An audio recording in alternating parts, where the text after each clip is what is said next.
છે આ બધું? મારે તો રાત દાડો તમારા લોકોનું આ જ કામ કર્યા કરવાનું. સોરી વાળી મોટી. કહું છું સાંભળો છો? છોકરાઓ તો છોકરાઓ, બાપરે બાપ. કહું છું સાંભળો છો? સવાર પડી ગઈ ભાઈ સાહેબ. શું છે?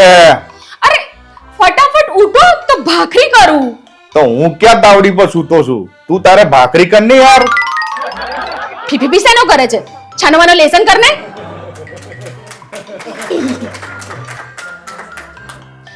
ફીફી ફીફી ફીફી. અરે બાપ રે, મારી ચા ઉભરાઈ ગઈ.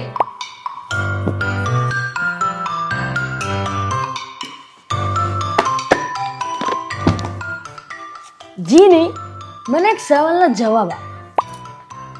આપણે ધાણીને ગરમ ગરમ તવા પર મૂકીએ તો કેવા ફૂટવા લાગે છે, અને પાછળનું વિજ્ઞાન શું છે? એની પાછળનું વિજ્ઞાન જાણવું હોય ને તો તું ખુદ તવા પર બેસી જા ને, જાતે પ્રયોગ કર લે એટલે ખબર પડી જશે બચ્ચું.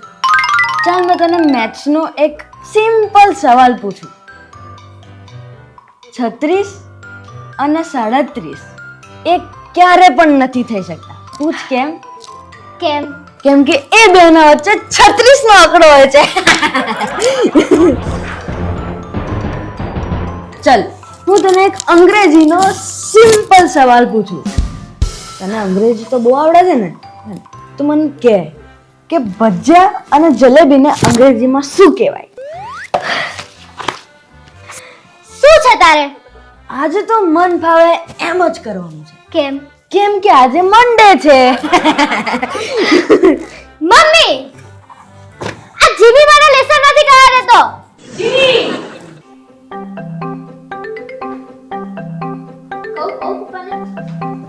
બકુલા, શું છે? આ મારો પેલો વ્હાઈટ પેન્ટ ને પીળો શર્ટ ક્યાં મૂક્યા? દેખાતો નહીં આપને મને. ના હો, એ કપડાં બિલકુલ નથી પહેરવાના. કેમ? જ્યારે જ્યારે તમે વ્હાઈટ પેન્ટ ને પીળો શર્ટ પહેરો છો તો મારી બધી બહેનપણીઓ મને કહે છે, જુઓ તમારા દાળ ભાત આવી ગયા. અરે બાપ રે, આ શું સમાચાર છે? સુરતમાં વેવાઈ વેવાનને લઈને ભાગી ગયા? ઓહો, શું જમાનો આવી ગયો છે યાર. લો આ. આ ભાખરી ક્યાં છે? એ મારા ધ્યાન બહાર જ નીકળી ગયું. ભાખરીનો લોટ ખલાસ થઈ ગયો છે. તો ધ્યાન રાખો. મને એમ કે આ તું માથામાં શેમ્પુ કરે છે તો પછી ક્યારે વાળ ધોવાનું ભૂલી જાય છે? નહીં સુધરે આ બહેરાઓ, ક્યારેય નહીં સુધરે. ને આ છોકરાઓ ક્યાં છે? દેખાતા નહીં. એ બંને બહાર રમવા ગયા છે. શું પરીક્ષા આવી છે અને તું એમને બહાર રમવા મોકલે છે? ભણવાની સાથે સાથે રમવું પણ જરૂરી છે. અરે બાપ રે, તો તું આ ફિલોસોફીથી છોકરાઓને હેન્ડલ કરે છે? ઓ હેન્ડલ જેવી બોલાય એમને અને ભણવા બેસાડ. બોલાવું છું, શાંતિ રાખો. આ જીની તો ભણી લેશે, પણ જીમીનું શું થશે? ના ના, એ તો સિન્સિયરલી ભણે છે. તાર બાપાની ટાંગ. કાલે દહીં ખાતા ખાતા મેં એને જસ્ટ પૂછ્યું કે બેટા આ શું ખાય છે, તો મને કહે છે પપ્પા ધીસ ઇઝ દહીં. તો મેં પૂછ્યું વોટ ઇઝ દહીં? અચ્છા એમ? હા, તો મને કહેવા લાગ્યો દૂધ is sleeping at night and morning become a tight. ક્યારેક ભણતા ભણતા મોબાઈલ લઈને બેસી જાય અને પછી બબડ્યા કરે, જય હનુમાન જ્ઞાન ગુણ સાગર ઉત્તર દક્ષિણ હિન્દ મહાસાગર, ભૂખ પ્યાસ નિકટ નહીં આવે, મોબાઈલ જબ મેરે હાથ में આવે. બોલો હવે આ શું કરવાનું મારે? હા, મને એમ કે બંનેનું ટ્યુશન કેમ ચાલે છે? ટ્યુશનમાં તો બંને ટાઈમસર જાય છે. બંનેને આપણે આપણા એરિયાના સારામાં સારા ટ્યુશન ક્લાસીસમાં મૂક્યા છે. તમે ચિંતા ના કરો. અરે બકુલા, ચિંતા કરવી પડે. આપણે એમના મા બાપ છીએ. આ છોકરાઓ ક્યાં જાય છે, શું કરે છે, એમનું ધ્યાન તો રાખવું પડે ને. એટલે તું આ ટ્યુશનના ભરોસે બહુ ના બેસી રહેતી હો. અને રોજ 1 કલાક જાતે છોકરાઓને ભણાવવાનું રાખો. હા, ઠીક છે.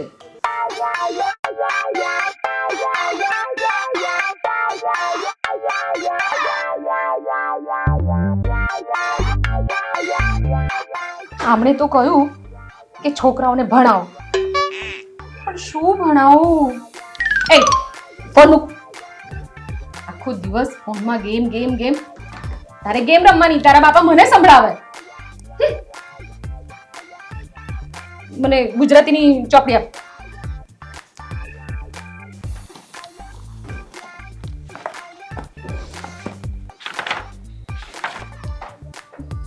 શું પૂછું? ચેપ્ટર 1 2 ચેપ્ટર 4 માંથી મને સાચે સાચો જવાબ આપજે. હો. કાલિદાસ કોણ હતા? આદિદાસનો ભાઈ.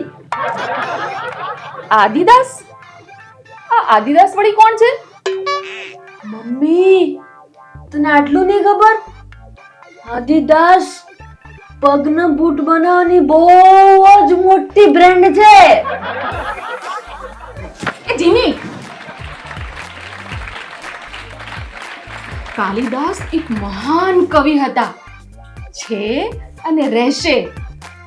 તો ગુજરાતી થઈને તને ઇતિહાસ નથી ખબર? ઇતિહાસ વિશે તમે મને જે પૂછો એ મને જવાબ આપ. એમ? સારું. શહીદ ભગતસિંહ વિશે મને 2 શબ્દો કહે. મમ્મી, શહીદ ભગતસિંહ અજય દેવગનની સુપર હિટ ફિલ્મ હતી. અને મમ્મી, તને ખબર છે 1947 માં મોબાઈલ અને વોટ્સએપ નું ઇન્વેન્શન થાત તો શું થાત? શું બકવાસ કરે છે તું જીમી? લાવ સાયન્સની બુક આપ મને. આપ જલ્દી. અરે જલ્દી કર ને.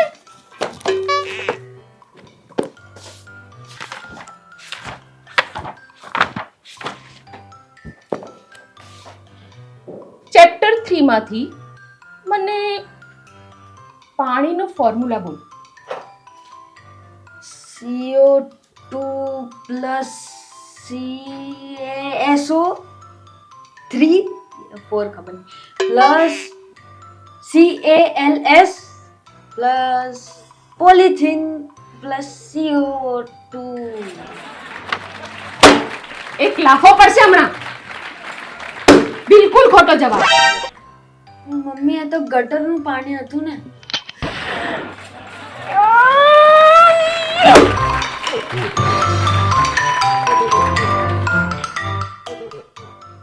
દરિયા જેવી ચોપડી,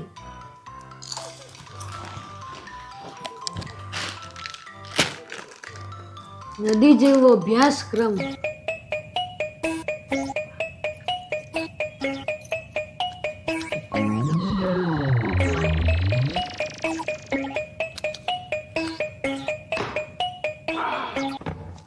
તળાવ જેટલું તો IMP હોય અને ડોલ જેટલું પૂછાય. આવડે સ્ટીલના ગ્લાસ જેટલું ને પછી માગ તો પાણીના ટીપા જેવા જ આવે ને. અને એટલે જ આપણે રાવડી રાઠોડ બને.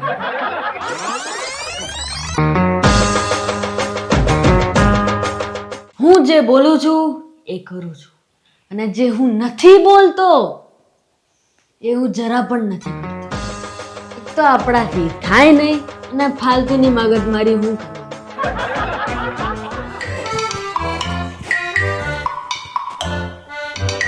પપ્પા, શું છે બેટા? જીમીનું ભણવામાં બિલકુલ ધ્યાન નથી. કેમ? આખો દિવસ ટાઈમ પાસ કરે છે, પછી પરીક્ષામાં નપાસ થાય તો મને ના કહેતા. જીમી, આ બધા કહે છે તું ભણવામાં સિરિયસ નથી. સિરિયસ? હું તો કોઈ વેન્ટિલેટરનો પેશન્ટ થોડી છું. પણ લાઈફ કોઈ પ્રેશર કુકર નથી. ટેક ઇટ ઇન ઇઝી રહેવાનું. છતાં પણ મને તારી કાબિલિયત પર શક છે જીમી. અને જો તું ખરેખર જીનિયસ હોય ને તો ચાલ મને તારા મગજનો એક્સરે બતાવ.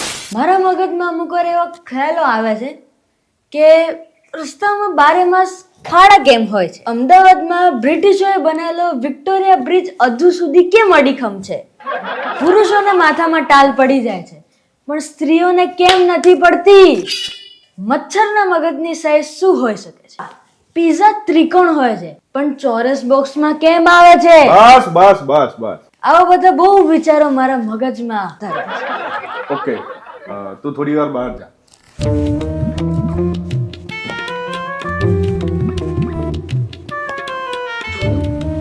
જોયું તમે કેવા ગાંડા કાઢે છે?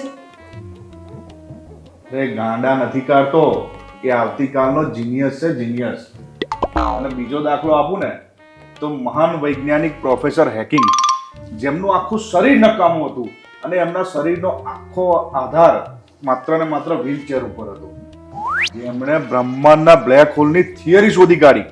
બોલો, જીમી આવતીકાલે આપણું નામ રોશન કરશે, એટલે તમે લોકો એને એવોઇડ નહીં કરો, ફરિયાદ નહીં કરો, ઠીક છે? હવે કોઈને કંઈ કહેવું છે? ના. જીમી, આવ બેટા. અલ્યા ઊભો શું છું, અહીં બેસ. જો તું આ પરીક્ષામાં સારા માર્ક્સે પાસ થઈશ ને તો હું તને નવી નક્કોર સાયકલ અપાઈશ. હા હા, પ્રોમિસ બેટા.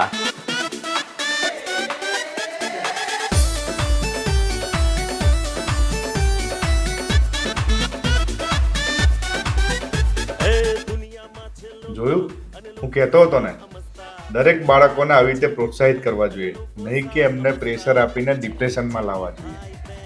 એકદમ સાચી વાત છે હા તમારી. અને આ વાત ખાલી આપણે નહીં, દુનિયાના દરેક માતા પિતાએ સમજવા જેવી છે. भाई बहन सौना दिल में बसता और जिनमें जिने भाई बहन सौना दिल में बसता